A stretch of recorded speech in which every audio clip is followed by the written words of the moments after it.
స్పర్శలో ఉన్న రెండు ఉపరితలాల మధ్య సాపేక్ష చలనాన్ని వ్యతిరేకించే బలం ఘర్షణా బలం. ఘర్షణ బలం ఎల్లప్పుడూ అనువర్తిత బలానికి, ఘర్షణ బలం అనేది ఎల్లప్పుడూ అనువర్తిత బలానికి వ్యతిరేక దిశలో పనిచేస్తుంది. బల్లపై గల పుస్తకాన్ని మెల్లగా నెట్టినప్పుడు కొంత దూరం వెళ్ళిన తర్వాత ఆగిపోవడానికి కారణం పుస్తకం బల్ల ఉపరితలాల మధ్య పనిచేసే బలం ఘర్షణా బలం. ఒక వస్తువుపై ప్రయోగింపబడ్డ బలాన్ని కొలవడానికి వాడే పరికరం స్ప్రింగు తాసు. స్పర్శలో ఉన్న రెండు అసమతుల్య తలాల వల్ల ఏర్పడేది ఘర్షణ. ఉపరితలాల గరుకుతనం పెరిగే కొద్దీ ఘర్షణ బలం అనేది ఏమవుతుంది? ఉపరితలాల గరుకుదనం పెరిగే కొలది ఘర్షణ బలం కూడా ఏమవుతుంది? పెరుగుతుంది. రెండు ఉపరితలాల్లో ఎత్తు పల్లాల అంతర బంధనం వల్ల ఏర్పడేది ఘర్షణ. ఒక వస్తువు నిశ్చల స్థితి నుండి కదలడం ప్రారంభించిన తక్షణం ఘర్షణను అధిగమించడానికి అవసరమైనది స్థైతిక ఘర్షణ. ఒక వస్తువు అదే వేగంతో కదులుతూ ఉండేలా చేయుటకు అవసరమైన బలం ఒక వస్తువు అదే వేగంతో కదులుతూ ఉండేలా చేయుటకు అవసరమైన బలం జారుడు ఘర్షణ. జారుడు ఘర్షణ ఏ, స్థైతిక ఘర్షణ బి అయినా క్రింది వాటిలో సరి అయినది. జారుడు ఘర్షణ ఏ, స్థైతిక ఘర్షణ బి అయినప్పుడు కింది వాటిలో సరి అయినది ఏ లెస్ దాన్ బి.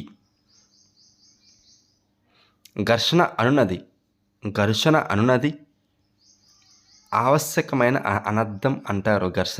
ఘర్షణని ఆవశ్యకమైన అనర్థం అంటారు. ఘర్షణ యొక్క అనువర్తనం పైవన్నీ గోడలో మేకులు కొట్టగలుగుట, పెన్సిల్తో వ్రాయగలుగుట, గాజు గ్లాసును పట్టుకోగలుగుట అనేవి ఘర్షణ యొక్క అనువర్తనాలే. ఒక వస్తువు కదలడం మొదలైనప్పుడు ఘర్షణ లేనట్లయితే అది ఎప్పటికీ ఆగదు. ఘర్షణ లేకపోతే కదిలే వస్తువు ఎప్పటికీ ఆగదు. మోటారు వాహనాల టైర్లు రోడ్డుకు మధ్య ఘర్షణ లేకుంటే సాధ్యం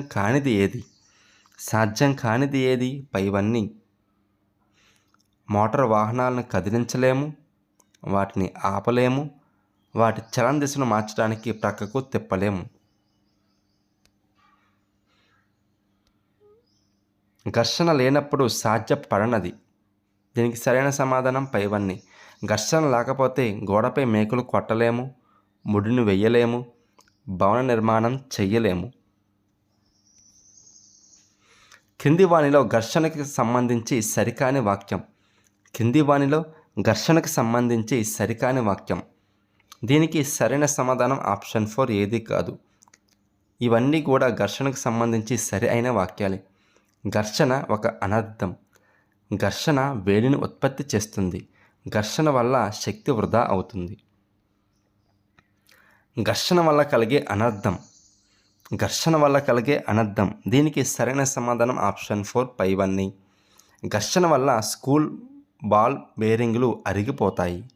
బూట్లు అడుగుభాగం కూడా అరిగిపోతుంది. రైల్వే స్టేషన్లో కాలినడక వంతెనపై మెట్లు అరిగిపోవడానికి కారణం కూడా ఘర్షణే. ఒక యంత్రాన్ని వినియోగించినప్పుడు అది ఉత్పత్తి చేసే ఉష్ణం చాలా శక్తిని వృధా చేస్తుంది. సైకిళ్ళు, మోటార్ వాహనాల బ్రేక్ సిస్టంలో వేటిని ఉపయోగించడం ద్వారా ఘర్షణను పెంచవచ్చు. దీనికి సరైన సమాధానం ఆప్షన్ 2 బ్రేక్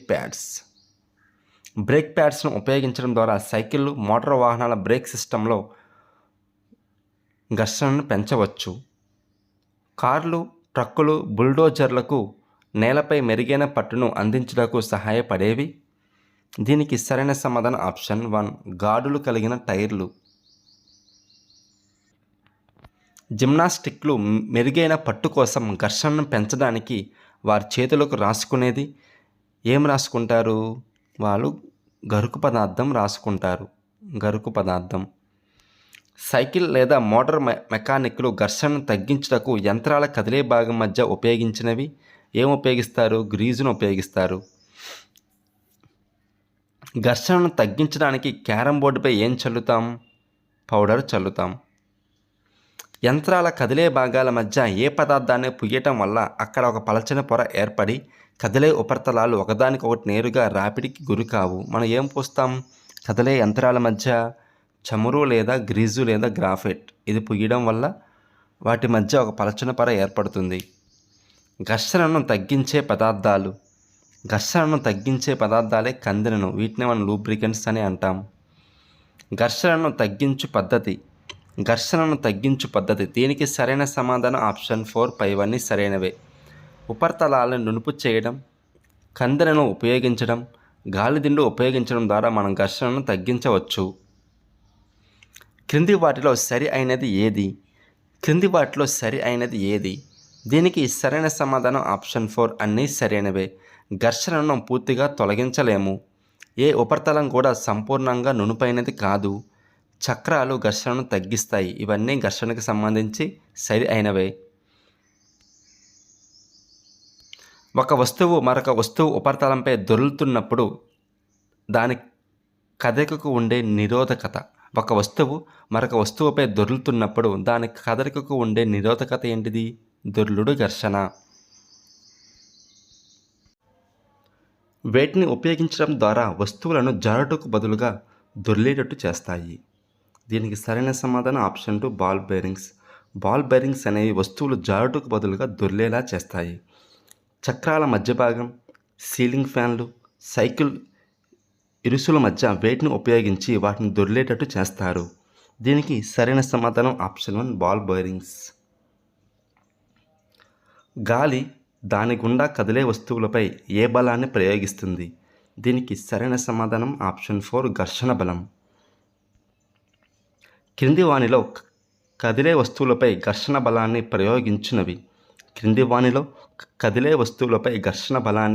ప్రయోగించేవి ఏంటి? పైవన్నీ. గాలి, నీరు, ద్రవాలు. క్రింది వానిలో ప్రవాహి ఏది? దీనికి సరైన సమాధానం ఆప్షన్ 3 వాయువు మరియు ద్రవాలు అనేవి ప్రవాహి అవుతాయి. వేటి గుండా చలనంలో ఉన్న వస్తువులపై ఘర్షణ బలాన్ని కలగచేస్తాయి. దీనికి సరైన సమాధానం ఆప్షన్ 4 ప్రవాహులు. ప్రవాహులు ప్రయోగించే ఘర్షణ బలం. ప్రవాహి ఘర్షణ. డ్రాగ్ అనగా ప్రవాహి ఘర్షణ అని అర్థం. ప్రవాహి ఘర్షణ బలం దేనిపై ఆధారపడి ఉంటుంది? ప్రవాహి ఘర్షణ బలం అనేది దీనికి సరైన సమాధానం ఆప్షన్ 4. ప్రవాహి ఘర్షణ అనేది ప్రవాహితో సంబంధించిన వస్తువు సాపేక్ష వేగం పైన, వస్తువు ఆకృతి పైన, ప్రవాహి స్వభావం పైన ఆధారపడి ఉంటుంది. వస్తువులు ప్రవాహంలో చలించేటప్పుడు వాటిపై పనిచేసే ఘర్షణను అధిగమించే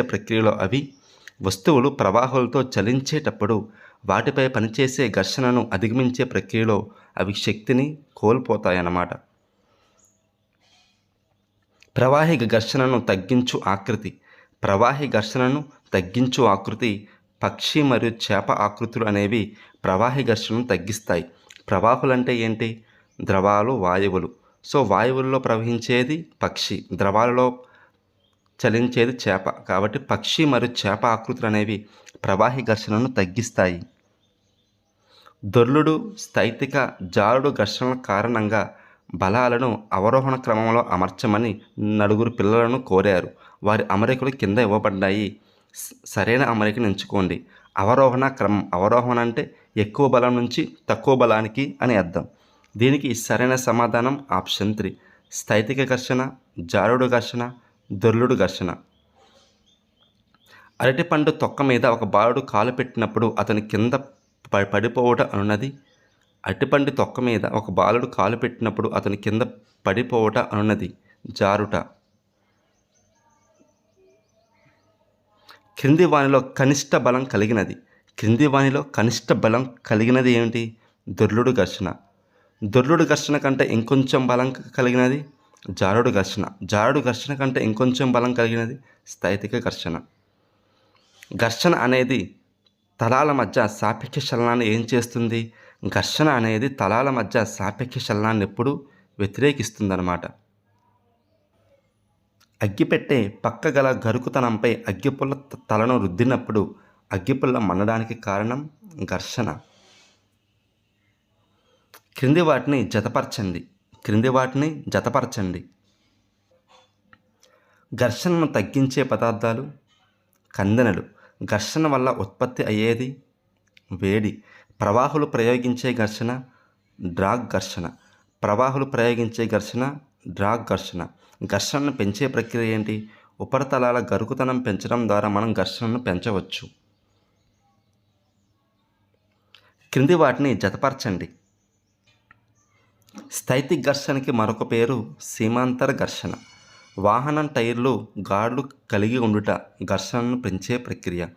సైకిళ్ళు, మోటారు వాహనాల బ్రేక్ సిస్టంలో ఘర్షణను పెంచడానికి ఉపయోగించేవి బ్రేక్ ప్యాడ్స్. క్రింది వానిలో సరి అయినది. దీనికి సరైన సమాధానం ఆప్షన్ 4. ఏ మరియు సి మాత్రమే సరి అయినవి. జారుడు ఘర్షణ స్థైతిక ఘర్షణ కంటే తక్కువగా ఉంటుంది. సరి అయినదే. స్థైతిక ఘర్షణ జారుడు దొర్లు ఘర్షణ కంటే ఎక్కువగా ఉంటుంది. ఇది కూడా సరి అయినదే. దొర్లుడు ఘర్షణ జారుడు ఘర్షణ కంటే ఎక్కువగా ఉంటుంది అనేది సరికాదు. దొర్లుడు ఘర్షణ జారుడు ఘర్షణ కంటే తక్కువగా ఉంటుంది. క్రింది వానిలో సరి కానిది. దీనికి సరైన సమాధానం ఏబి అనేవి సరి అయినవి కాదు. ఘర్షణ అనేది ఉపరితల స్వభావంపై ఆధారపడదు అని ఉంది, కానీ ఘర్షణ అనేది ఉపరితలాల స్వభావంపై ఆధారపడుతుంది. ఒక వస్తువు మరొక దానిపై జారుతున్నప్పుడు స్థైతిక ఘర్షణ పనిచేస్తున్నన్నాడు. జారుతున్నప్పుడు ఉండే ఘర్షణ ఏంటి? జారుడు ఘర్షణ. స్పర్శలో ఉన్న రెండు ఉపరితలాల మధ్య సాపేక్ష చలనాన్ని ఘర్షణ వ్యతిరేకిస్తుంది. ఇది సరైనదే. కింది వాటిలో సరి అయినది. దీనికి సరైన సమాధానం ఆప్షన్ 3. ఏబి రెండూ సరి అయినవే. ఘర్షణ ఎల్లప్పుడూ అనువర్తిత బలాన్ని వ్యతిరేకిస్తుంది. ఈ స్టేట్మెంట్ సరి అయినది. ఒక వస్తువుపై ప్రయోగింపబడిన బలాన్ని కొలిచే పరికరం స్ప్రింగ్ తాస్. ఇది కూడా సరి అయినది. క్రింది వానిలో సరి కానిది. దీనికి సరైన సమాధానం ఏ మాత్రమే. ఉపరితల గరుకుతనం పెరిగితే ఘర్షణ బలం అనేది కూడా పెరుగుతుంది. రెండు ఉపరితలాలలో ఎత్తు పల్లాల అంతర్బంధనం వల్ల ఘర్షణ ఏర్పడుతుందనేది సరైన సమాధానం. కింది ప్రవచనాలు పరిశీలించి అవి సరి అయినవో సరికానిదో గుర్తించండి. Option A. స్థైతిక ఘర్షణ అనేది స్వయం సర్దుబాటు బలం. ఇది సరైన సమాధానమే. స్థైతిక ఘర్షణ అనేది స్వయం సర్దుబాటు బలం. స్పర్శా తలాలకు లంబంగా ఉండే స్పర్శా బలాలను ఘర్షణ అంటారు. ఇది రాంగ్ సమాధానం. ఎందుకంటే స్పర్శా తలాలకు ఘర్షణ అనేది లంబంగా ఉండదు, ఎప్పుడు వ్యతిరేక దిశలో ఉంటుంది. స్పర్శలో ఉన్నప్పుడు మాత్రమే స్థైతిక ఘర్షణ ఉంటుంది. ఇది కూడా సరి అయిన సమాధానమే.